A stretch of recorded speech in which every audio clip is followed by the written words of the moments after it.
So now it's time to address the big elephant in the room. Somebody who will be not only the by far the most complex portrayal of the temptation of Saint Anthony discussed here, but also one of the most influential, that of Hieronymus Bosch. He portrayed this a number of different times in a number of different ways, but the main one we'll talk about here is his Bosch Triptych. So, what can you tell us about the overall context of this piece? It's a work that fits into the tastes of Hieronymus Bosch. There's a sort of a body of work that involves these figures that sort of move into a kind of fantasy land. So whether it's the Garden of Earthly Delights, versions of the Last Judgment, or the different times he tackled the subject matter of Saint Anthony. And one of the things to remember is the period that he's working in. So let's start out with these works are very daunting. This one is in Lisbon, but his works that are in the Prado, they are very, once that work is in the room, nobody looks at anything else because you get caught up into this world that he presents. And to bear in mind the time when this particular triptych of the Temptation of Saint Anthony was being produced, we are in 1501. So if you remember the Y2K craziness as you were moving into the third millennium over the year 2000, there's a lot of angst about what is going to happen in 1500, and 1500 is a Jubilee year. So we deal with tremendous senses of spirituality as people are traveling to Rome. They're coming to I'm coming for this indulgence. I mean, there's this sense of tremendous changes in place. On top of that, there's a lot of spiritual disquiet. I mean, the Protestant Reformation is 17 or 16 years away, but the grumblings, the ground stirrings that will lead to the Protestant Reformation are there. They're heterodox teachings that are taking place. There's pestilence. So you have a context of a people who are very, very spiritually troubled, and particularly in Germany, which is where Bosch is working, they turn a lot to witchcraft, and they turn to trying to kind of control or foresee things through astrology and the elements and trying to understand nature. And so what Bosch is really doing here is he's producing a work that speaks particularly to this people that are trying to read the signs in the sky and trying to manipulate the signs of the earth in order to give them some peace, but really showing that there is no peace. So there are three pieces to this triptych. There's the central larger panel, where we'll see Anthony surrounded by, again, these temptations. And then there's a panel on the left and the right.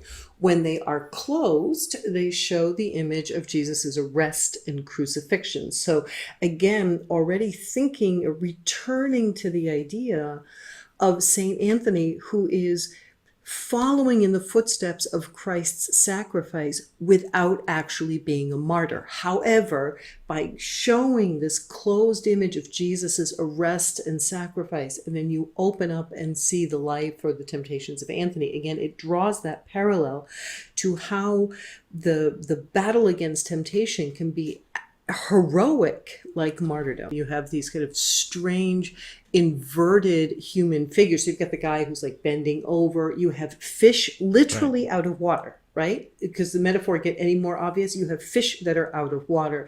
And that alludes to a certain sense of what witchcraft is doing, kind of perverting that which is natural, turning Mm. everything upside down.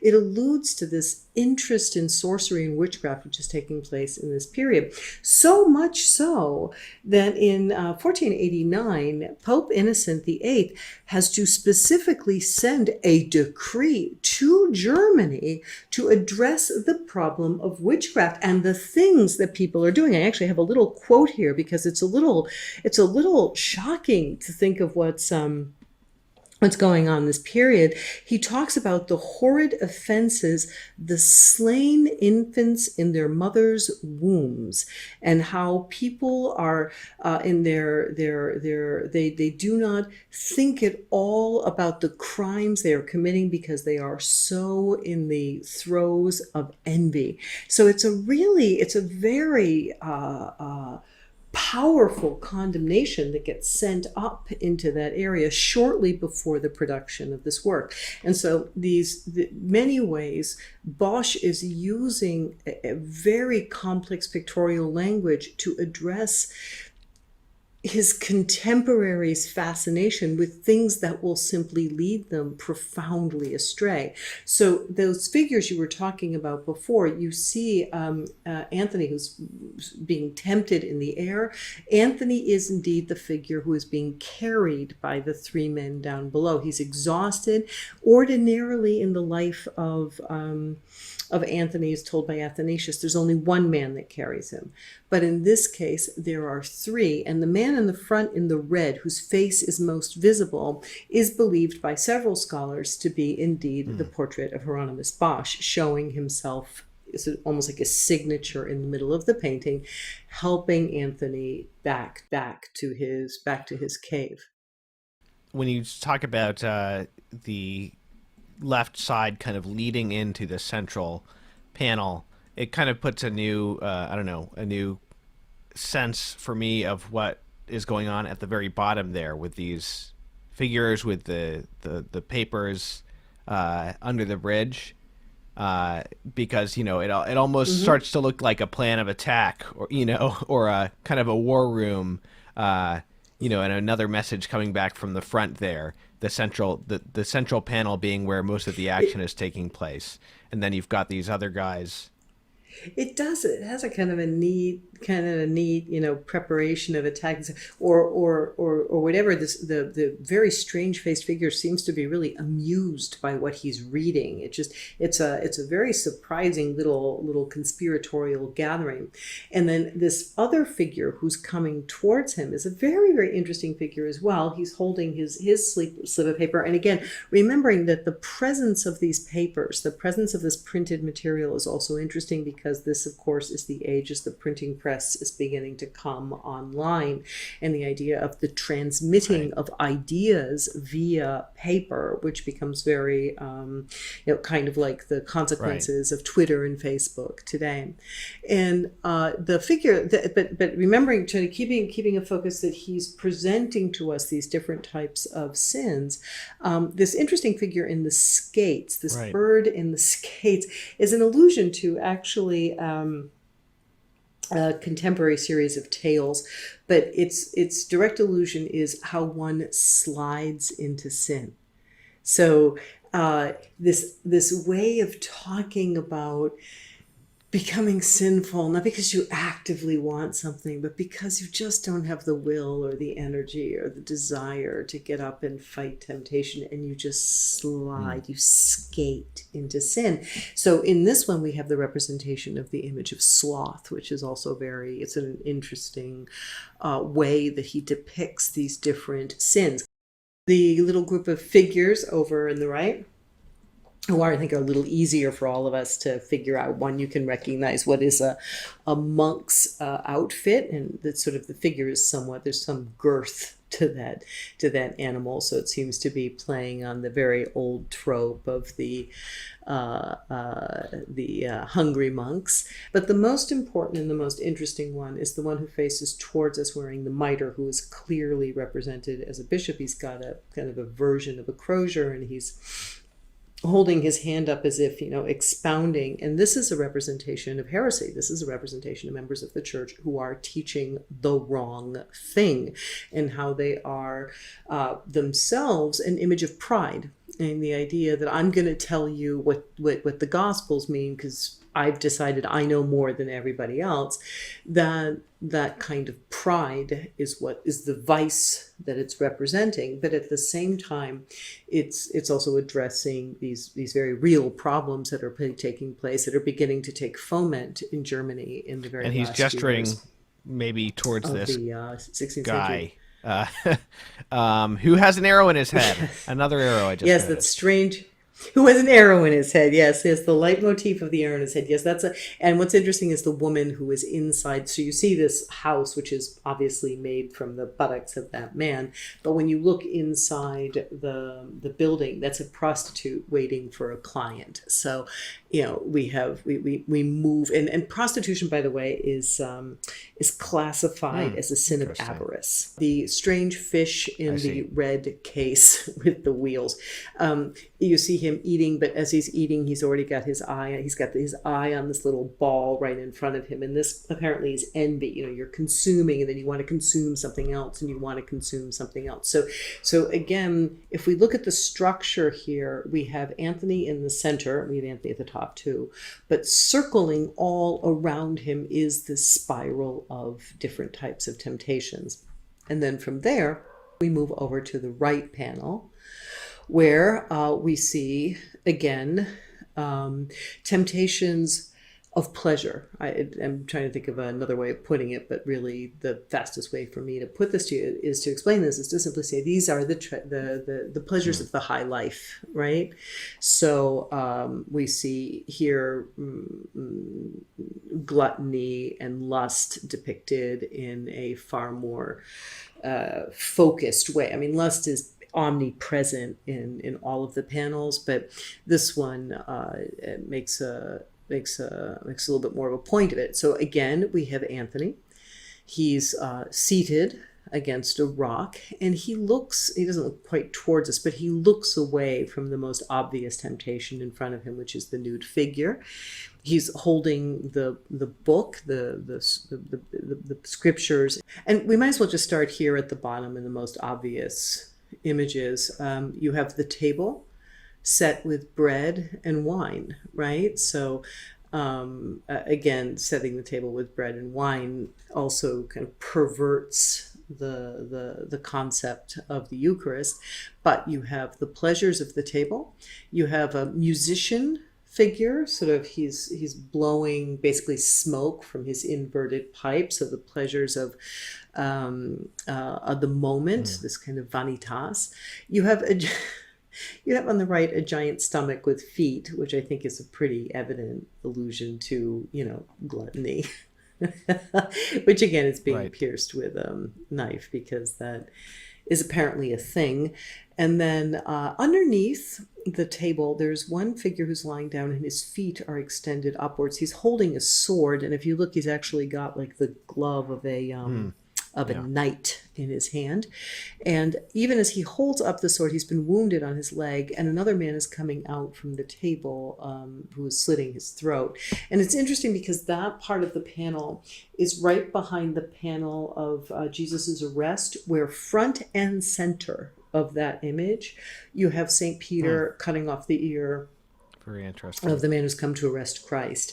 And so it is a kind of a live by the sword, die by the sword kind of message. So we throw in wrath in the midst of the Now, doesn't a guy with his legs stuck in a pot, doesn't that have a traditional meaning? I feel like I read something about that, but I can't remember what. So, yeah, the leg stuck in the pot has a couple of. One is a sexual connotation of being caught in flagrante delicto, but another interpretation, and that's the other interpretation, which is actually more traditional to Germany, is that it's gluttony again. Athanasius, Bosch's portrayals reflect a number of things from Athanasius's account. He says that demons struck him blows, but he kept saying, "Nothing will separate me from the love of Christ." And at this, they struck one another instead. And at another point later on, when people outside of his cell are hearing devils messing with him and they're concerned and yelling in there to ask if he's okay, he says not to be disturbed, but he says, make the sign of the cross and go away boldly, leaving these to be laughing stocks of themselves. So there is kind of in the absurdity and grotesquerie of these demons, and I think there are points where you see them fighting or killing each other. I think the kind of basic, the devils are trying to disturb Anthony, but in fact they're only making fools of themselves, and he's totally unperturbed. I think that's reflected in Bosch's portrayal. I think that And I think that particularly connects with the central panel. I think the central panel really sums that up because here he's looking sort of in a consternated fashion out towards us. But as we move towards the central panel, you'll see how he just lets the tormentors do their thing. So the center panel, we see now we have the other two panels have been leading up to this, where now you have Anthony, who's focused in the center, and this far greater activity that's going on all around him. And I think actually the way for us to look at it is to really just start by, find Anthony. And you'll see him really dead center of the painting. If you were to kind of take a ruler and kind of draw lines from the two sides to make an X, you would find that at the center of that X, there is the figure of Anthony wearing his dark habit as we are accustomed to seeing him, who this time he's looking back towards us. This time he's not looking kind of gazing off in the distance or gazing in prayer. He's looking back at us, the beholder. And that's really that moment when he says, this advice, make the sign of the cross. There's nothing more they can do to me. This, you can see him really transmitting his knowledge, his experience, his wisdom to us as viewers, but not to render Anthony as the end in and of itself.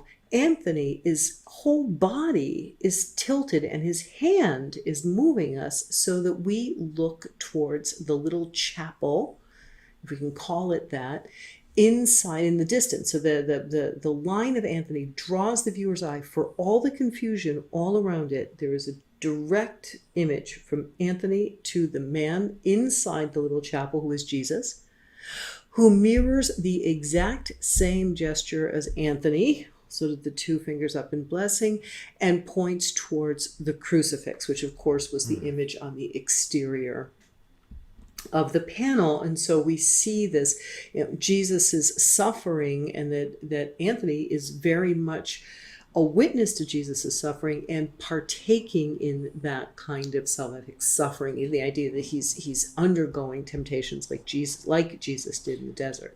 There's kind of this center panel kind of has a triptych of its own in the upper part in terms of the division of color.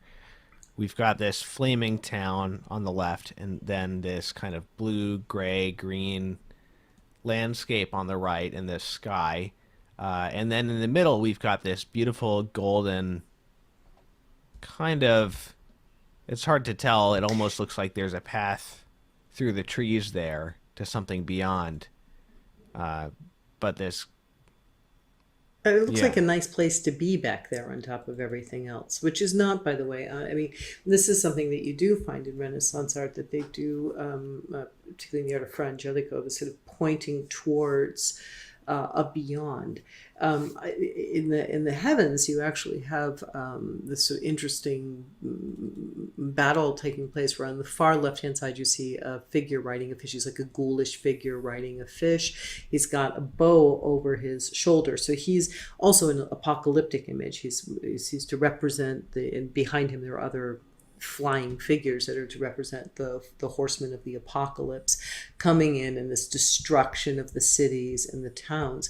Then on the other side, you see this sort of interesting battle taking place with this swan type structure, and swans are generally the attribute of Venus, and so you have the swan type structure against this armored boat that's flying in the air. So you have the swan versus the armor, and the armor would also indicate something like Mars. And then in the middle we have that, I mean, I just come back to that section over and over again, that little golden glade in the background where you're just like, how do I get there? I'd really rather be there, thank you. And it seems like almost that light comes in and illuminates the face of Jesus and that crucifix inside the chapel. So maybe, it's through this suffering of Anthony, through the salvific sacrifice of Christ, that we get to this actual garden of peace.